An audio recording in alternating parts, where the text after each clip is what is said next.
บายดีพี่น้องนี่กำลังไปขายของเนาะเมื่อเวียซื้อของอยู่อันนี้ว่าอีกรอบรถตลาดร้านค้าอยู่ตลาดทุ่งแสนเนาะนี่อันนี้คือบ้านเบาแก๊สเด้อพี่น้องเด้อบ้านเบาแก๊สเป็นตัวเมืองเนาะก็จะมีร้านค้าหลายนี่ทางขึ้นมาจากขะเมาเนาะขึ้นไปตลาดนี่พี่น้อง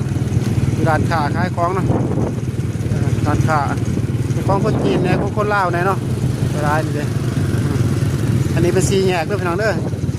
สีแยกเนาะอันนี้ตลาดด้วยจุดข้างหน้านี่เป็นตลาดเนาะอันนี้ก็เป็นร้านขายรถขายร่างขายทุกอย่างนะพี่น้องอันนี้เราใกล้จะไปใส่น้ำก้อนเนาะน้ำมันไปปั๊มน้ำมันเนาะนี่ตลาดเมืองแสนเนาะนี่อันนี้ทางไปหน้าบ้านไปหน้าเบาแก้ด้วยไปหน้าเบาแก้ไปทางนี้เนาะทางเป็นดินแดงอยู่พี่น้องเทียบทางเขาบริเวณเบื้องเนาะ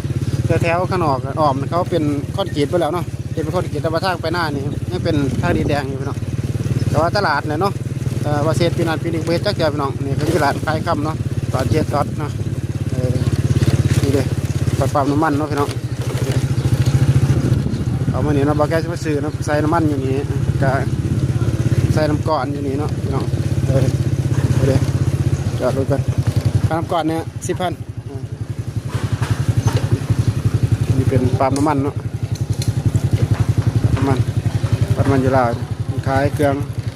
ครบวงจรเนาะนี่สั่งน้ำก้อนเพื่อนเนาะ10,000กีบกับประมาณ20 บาทบ่ประมาณ20 บาทเนาะนั่นเป็นร้านขายคำแล้วเนาะร้านขายคำพี่น้อง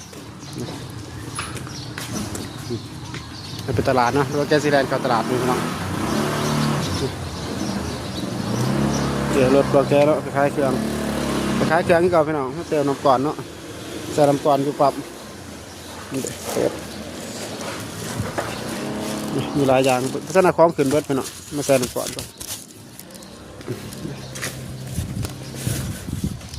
ตั้งเสียสีพี่น้อง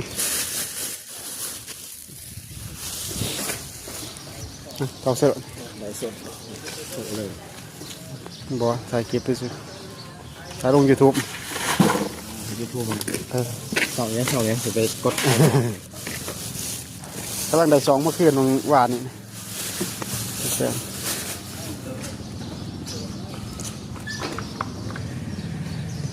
ใส่น้ำแข็งไว้เสียสีนพี่น้องเนี่ยมีสีนหมูสียังเนาะเพราะท่านได้เอาของขึ้นมาใส่น้ำแข็งเราไปเอาสีนหมูจียังใส่เนาะสีนงัวเอาใช่ไหมเราพี่น้องก็ขอบคุณสุภุสุคนที่เขามาเป็นกำลังใจแบบนี้เนาะสบายดี